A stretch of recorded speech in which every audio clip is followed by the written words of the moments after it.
Boeing planes have had doors fly off in the sky, tires falling off while landing, fuel leaks mid-air, and now the Ahmedabad crash. So this is not bad luck, it's a pattern. And behind this pattern is a choice. There was a time when Boeing stood for trust.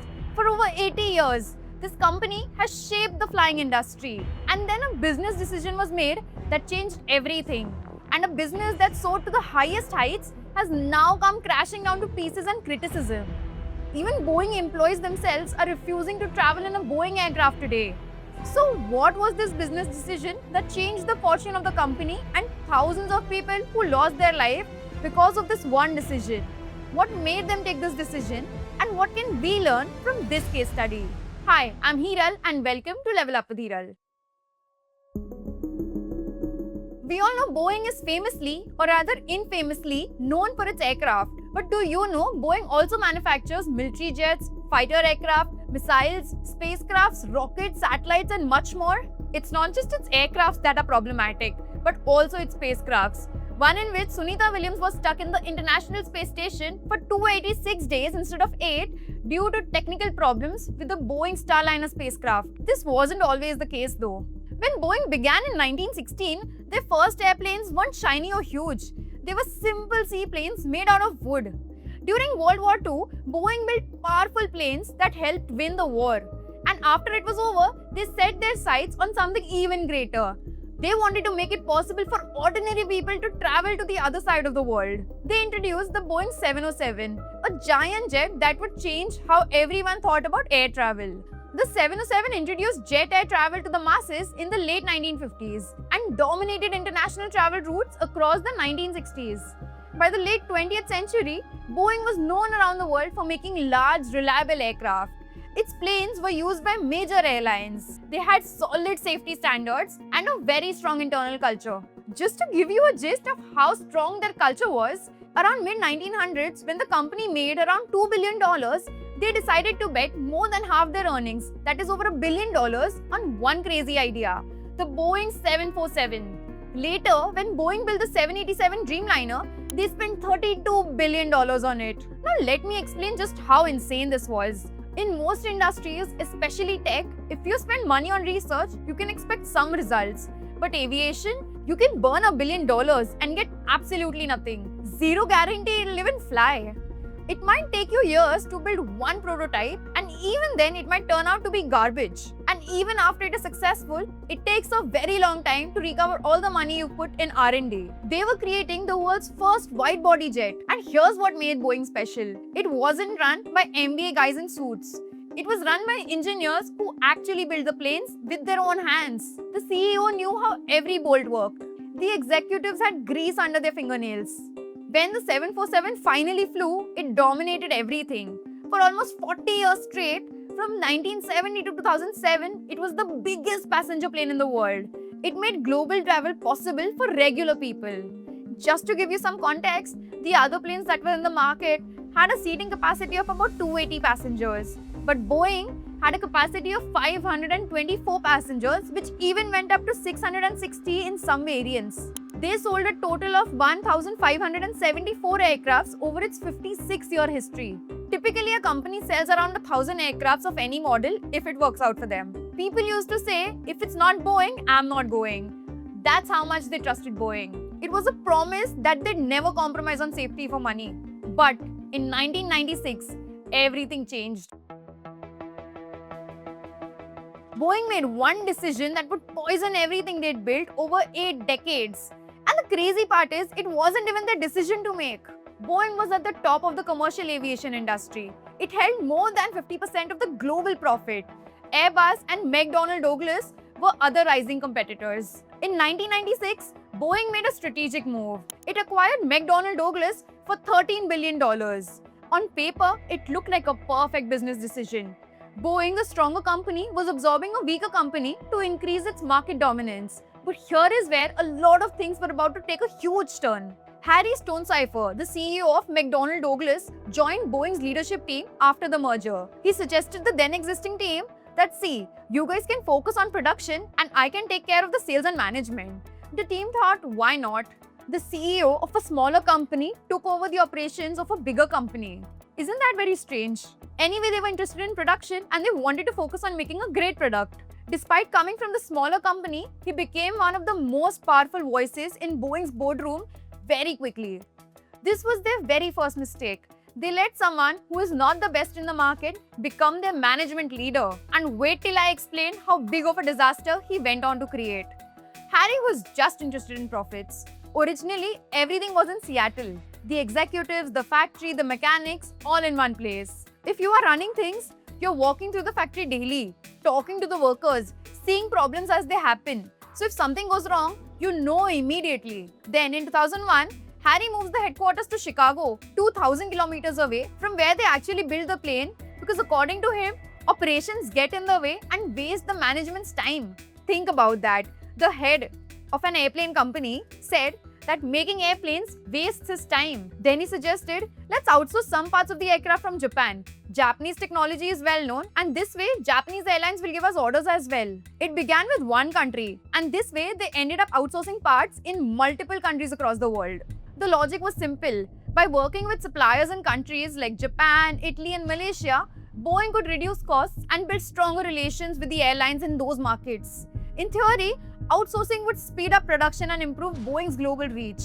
So the team thought, okay, doesn't sound that bad, let's try this out. Now guys, Boeing was famous because it was known as an engineering-led company. Someone who spent years perfecting designs, testing materials, and most importantly, prioritizing safety. So now, rather than keeping most of the design and manufacturing in-house, Boeing began spreading the work across more than 50 partners around the world. Just imagine, one airplane's parts are being made in 50 different places around the world. Not like this doesn't happen with other products, but with airplanes, your life is at risk. And in practice, it introduced serious complications. Different suppliers operated with different standards. Quality control became harder to manage. Some parts didn't fit properly or didn't meet Boeing's original specifications. The global supply chain, instead of being efficient, started creating delays. The 787 program, originally expected to cost only $8 billion, ended up costing $32 billion, a result of repeated redesigns, rework, and missed deadlines. But Boeing didn't slow down to fix its internal process. Instead, the company was also heavily focused on boosting its stock performance. Between 1998 and 2018, Boeing spent around $61 billion on stock buybacks, which accounted for more than 80% of its profits during that period. A stock buyback is when a company uses its own money to buy back its shares from the public. But what does that do? It reduces the total number of shares available, which usually makes each remaining share more valuable and thus inflates the market value. And then, the management gets huge bonuses. So basically, they're just making the balance sheet look good on paper, pumping up the value to show profits, but not actually focusing on real engineering or product quality. And even after all this, after Boeing merged with McDonnell Douglas, things looked great for a while. Profits were up, the company was dominating the market, and money was streaming in. It really seemed like everything was working. But then, the downside of those decisions started showing up. Quality and safety issues kept popping up, and the 737 MAX disaster really exposed the cracks. Since 2019, Boeing hasn't made a profit. Instead, every year has brought more losses. It goes to show that what looked like success at first was actually setting the stage for serious trouble down the line. During the same period, Boeing also laid off tens of thousands of employees. Many of them were engineers and factory workers, the very people who had built Boeing's legacy. And over, these people had raised serious safety concerns, but instead of being heard, they were ignored or pushed out. They were the very people who could have prevented the disaster, but their warnings were ignored. And now, all of us know how the cost of ignoring them is showing up. In 2011, something happened that finally opened the eyes of Boeing. Airbus secured a major deal with American Airlines, an airline that had previously relied almost entirely on Boeing. It was a clear signal. Airbus was gaining ground and Boeing's aircraft were falling behind in fuel efficiency and performance. Now, Boeing knew that they had to up their game. So Boeing had two options. One, spend around $20 billion and a couple of years and take the time to design a completely new aircraft from the ground up. Or two, make quick changes to the existing 737, add new engines and push it to the market faster. What do you think they must have done? Obviously, they chose the second option. The decision led to the creation of 737 MAX. The same company who once spent $1 billion in R&D and when it was making $2 billion in revenue was now taking shortcuts. They invested just $2.5 billion to upgrade the 737, added larger engines for better fuel economy and called it 737 MAX. But these new engines weren't a perfect fit for the old airframe because they were heavier and mounted further forward. They changed how the plane behaved in the air. The aircraft now had a tendency to pitch its nose upwards during the flight, something Boeing needed to fix. To solve this, Boeing added a software called the MCAS, Maneuvering Characteristics Augmentation System. MCAS automatically pushed the nose down if the plane detected it was climbing too steeply.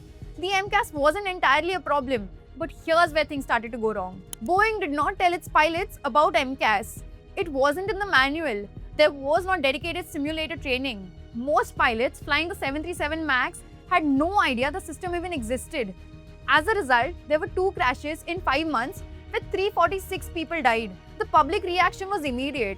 The aircraft 737 MAX was grounded worldwide. Investigations revealed disturbing details. Boeing had fast-track certification. MCAS had been added without proper documentation. The company had tried to minimize changes so that the pilots wouldn't need expensive retraining, which helped sell the aircraft to the airlines faster. Internally, this shortcut approach had become a part of Boeing's culture.